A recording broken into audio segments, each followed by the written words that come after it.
Let's start. We had a wonderful chat earlier today with Judy Rolla. Yes. Talking about what it felt like as a woman in that cabinet as all this was starting to roll out, the preparations for the First Ministers' Conference, etc. Take us back to that time. I mean, how was that time fundamentally different for women in Canada? Well, in one sense, I mean, the fact that there were so few women in Parliament, the fact there were so few party women, you'd think women wouldn't have a lot of voice or a lot of input in terms of this process. But the interesting thing was, because there were so few, they made a difference when they said something. So somebody like Judy Erla taking a stand, there'd be a spotlight on her. So in one sense, you'd think, oh, the more women, the better, but not necessarily, given the fact, there were some key women in the parties, Pauline Jewett, Margaret Mitchell, Flora MacDonald, and those women were pivotal women, and they spoke out on those issues. And the big difference between now and then as well is those women had connections with the women's movement as well. So when things were going down, they could help mobilize the forces. So when Judy Erla was talking today about how when it became apparent that Section 33 might be applicable to Section 28, she was able to use, in her post as being Minister for the Status of Women, use all the lists she had and mobilize all the women's groups, and she had those connections. Whereas now, that Status of Women machinery has been significantly diminished. So we no longer have a Canadian Advisory Council on the Status of Women. The Status of Women Canada's budget has been decimated. The idea that you fund lobbying, advocacy, that's a thing of the past. So we were really strong women's movement state connections that are no longer. So that's a significant difference. So in one sense, we have, after the last election, we have 25% women, groundbreaking. We have, women on the Supreme Court. We have all these numerical gains. But in other ways, there is a diminished women's movement. There's a diminished Status of Women machinery. And those are the type of networks you need. It's not good enough just to have women on the inside. You need to have women on the outside connecting with women on the inside and having that mutual force to get those views on the table. And that, even though there were so few women, they were able to do that, and they had the legitimacy and they had the leverage and they had the connections to be able to do that. So when they had the ad hoc conference on women on the Constitution, Pauline Jewett was there, Flora MacDonald was there. Those women were helping to arrange to get rooms to help with this conference, even though it was meant to be a nonpartisan event. And you'd be hard pressed to find that now. Why do you think that change has taken place? What accounts for the difference? Well, in some ways, I mean, in terms of the dominant discourses out there, in terms of the women's movement has kind of been delegitimized. The general public assumes that equality exists between men and women now, even though empirically the evidence shows the opposite. So people are kind of sanguine. They think, well, that's the old, women's movement. That's old news. That's old stuff. We don't need to have that type of mobilization anymore. The current Conservative government has actually, has taken that position to say that equality between men and women exists. So you're kind of reinforcing a reality that's not really true when you look at empirically the fact that, why do we have Occupy movements talking about inequalities, between people, because inequalities are growing. So there's this assumption that equality exists when in reality it doesn't. You don't have the strong, networked, resourced, legitimate women's movement. In the early 80s, there was still a notion of a just society, of Trudeau's just society. There's support for social justice. So the state thought it was legitimate to fund women's groups. So it did. So women's groups were never well funded, but compared to now, they were quite healthy in terms of resources. So you don't have the same discourse out there in terms of you recognizing that inequalities are out there, or you recognize inequalities are out there, but you don't recognize that equality between men and women is an issue. You don't have the resources to support advocacy. I mean, the women's groups that are still in existence mostly are focused on service delivery, and so they don't have time to do the research and publicize some of the issues that are out there. So a lot of the mechanisms that women have used to try to bring these issues forward, whether, it's women's groups, appearing before the Supreme Court, programs like the Court Challenges program are no longer. So funding to try to get women to be able to appear before the Supreme Court to say, hey, this is an issue of inequality. We don't have those mechanisms anymore. So on the level of discourse, on the level of, a representational voice, and kind of real fundamentals in terms of just having financial support for this kind of mobilization doesn't exist anymore. When Judy Erla picked up the phone, and started trying to mobilize women across the country, and people like Pauline Jewett and Flora MacDonald and I did the same. Take me back to what had happened at the meetings and what that meant for women. I mean, why were they so alarmed?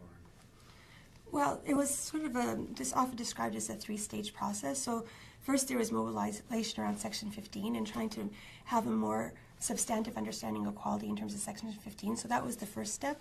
So the women's movement was pretty divided in terms of equality. Some women thought, the charter, moving for equality, it's all going to be a formal process, it's really problematic. But other people thought, this is an opportunity, we need to seize this moment. So the notions of equality that are on the books now in terms of, the statutory Bill of Rights were so limited and so problematic. There are all these series of cases that took place in the 70s that were horrendous for women. I mean, it was just such a formal, narrow, limited understanding of equality. So some women said, okay, well, we have to really, if this is on the table, we have to have a more expansive notion of equality to really make sure that the courts see equality in a more substantive light. So that was kind of the first step around Section 15. So there's kind of mobilization around that. And that first step, it was a lot of, women with legal background, a lot of kind of more established women's organizations presenting briefs, and that was kind of the first stage. And there were a number of developments that occurred over time, whether they were, at committee hearings where there were gaffes by Senator Harry Hayes talking about the girls and the babies, or whether it was, the new override, Section 33, potentially overriding Section 28. With each new stage, there was another level of mobilization. So what was first, a handful of pretty established groups and a limited group of women really got larger and larger when women became outraged and they saw they had to fight at every level to sort of have these rights accepted, and then trying to expand them not only with Section 15 but having a new clause to try to try to make sure that equality was covered in both in terms of gender equality and in terms of broader equality issues. And then when that second section was was jeopardized, and then it was that last round of mobilization where you saw women in every province having to lobby their premiers to make sure that their premiers would agree to taking the override off of Section 28. So it was a three-stage lobby, and with every stage it got more and more intense. So what was more like a interest group lobby became a mass protest. So it really became like a social movement in the end. Yeah, well, I'm trying to think back to that time. At the provincial level, I mean, it's one thing to talk about the federal cabinet with Judy there and Monique Béjean there, but I can't remember there being any women in Lougheed's cabinet, for example. Am I wrong? It seemed, at the provincial level, it seemed even more hidebound in a way. Yeah. Well, I'm just thinking of the people that are here. I mean, people like Alicia Lenny, so there were advisors that are around Alicia Lenny, and obviously Mary, in terms of some of the bureaucrats, but in terms of members around the cabinet, not that many. So that was definitely, it really was. Often the description is, constitutional making with the 11 white men in suits or 10 white men in suits, whatever the case may be, and that was, it was pretty male-dominated, I would say. But the fact that people could, target premiers, and there was a real combination of using political insiders with women on the outside. So if you had a connection, if you were a political woman and had a connection to somebody, so the discussion today was, Flora MacDonald trying to get a hold of John Buchanan because she knew that he knew her sister, and there are all these personal connections. So you had the few women political insiders trying to, have their pressure to make connections with the premiers, and then you had the lobbying on the ground to reinforce that. So there's a real sense of legitimacy that it's not just the political insiders, but the outside women's mobilization saying, we really need to commit to this. The and do you think there was real resistance at the provincial level? I mean, were those difficult obstacles to overcome with the premiers? Well, my impression it was just a lot of this just wasn't even factored in. It was just there's a lot of obliviousness to these issues. I mean, when people were asked, is Section 28 subject to Section 33, people couldn't answer. They didn't even enter into their calculations. So I think it was kind of a non-issue. So in one sense, women's groups were useful to sort of bolster a Trudeau agenda of, equal rights and kind of counter the provincial territorial identity. So you needed to have, women, Aboriginal people of different races and ethnicities on side to kind of bolster that Trudeau agenda. So women were useful to that degree. But when it came down to some of the actual clauses and what was, shaking down, I think there wasn't a lot of factoring in of those voices. At one point, there's this idea of, yes, women will be useful and, will go so far, but it just didn't seem to be really thought of in a comprehensive way at the time. And I think that's also a reflection of the fact that there were very few women around to really raise those issues all the time. Do you think the fact that the week after 1,000 or 1,500 First Nations people descended on Ottawa to begin their fight, was there sort of a symbiosis or whatever between the women's movement and the First Nations? With Aboriginal women, for sure. So the Native Women's Association of Canada, what used to be called Indian Rights for Indian Women, there was a real connection there between the non-Aboriginal women's movement and the Aboriginal women's movement, because a lot of the key cases that showed the Bill of Rights that Bill of Rights was a faulty instrument for equality were based on Aboriginal women bringing their claims forward. So Aboriginal women also knew that equality rights were important to them. So there was this connection. So there wasn't a lot of diversity in the leadership of the women's movement at the time, but one of the key players in terms of the women's movement lobby were Native women's associations as well. So there was that connection.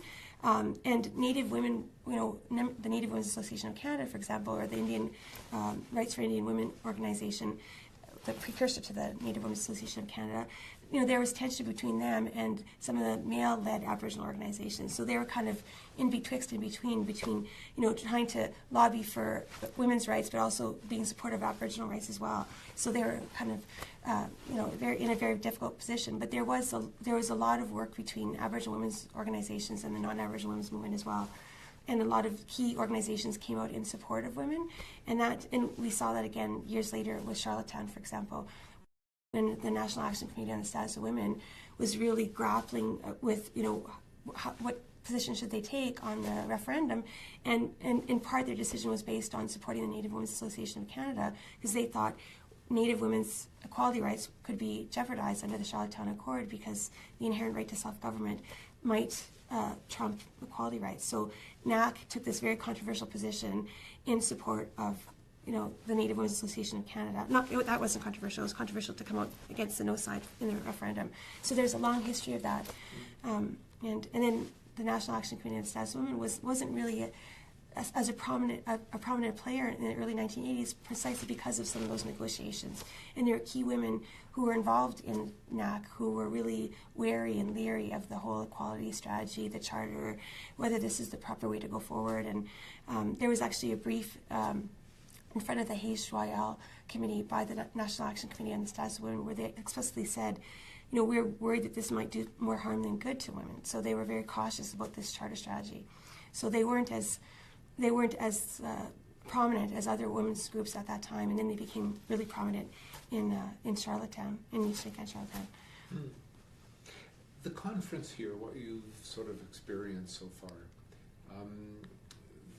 coming back to all this 30 years later, is this important? What do we gain by doing this? Well, I think a lot of people are making the comment that, young people today don't realize the importance of this. They don't know the significance of this. And, someone was saying to me today, I didn't even know Section 28 exists. Like, I didn't know this struggle. And to me, that's shocking and appalling. I mean, Canada is emulated abroad for these equality clauses. I mean, it seemed to be a real, that's what I'm looking for, game changer in terms of constitutionalism. And for Canadians not to know that history is really unfortunate, because it really broke ground in other countries, whether, for example, South Africa, when there was constitutional change in the United Kingdom, everyone was looking to Canada. All these advisors were coming to look at what did women do here, what happened here, how do you deal with Quebec, given the fact that in the UK they're dealing with Scotland and Wales, for example, Northern Ireland. So we are really emulated and put on a pedestal abroad. Yet our own country doesn't realize the struggles that went on and how important this is in terms of Canadian identity and what was achieved. It was pretty momentous occasion. So I think it's really important to have a conference like this for people to remember before it's too late. Well, why do you think we forget? I mean, you would think these things in a lot of countries would be emblazoned in the national memory in some way or another. Why not in Canada? I think constitutionalism gets a lot of bad press. People think, oh, constitutionalism is boring, or somebody made a joke today about how do you clear a room. You just mentioned constitutionalism, and everyone starts running. And again, it's my passion, so I have a hard time dealing with that. But it seemed to be technical, dry, boring. But once people learn the story that this is the struggle of people and identities in the country, you recognize that it isn't just about dry, legal, formalistic rules. This is really about what the country is all about. So it's entrenching some pretty fundamental, values and identities and priorities, and people I don't think they don't appreciate that. Thank you.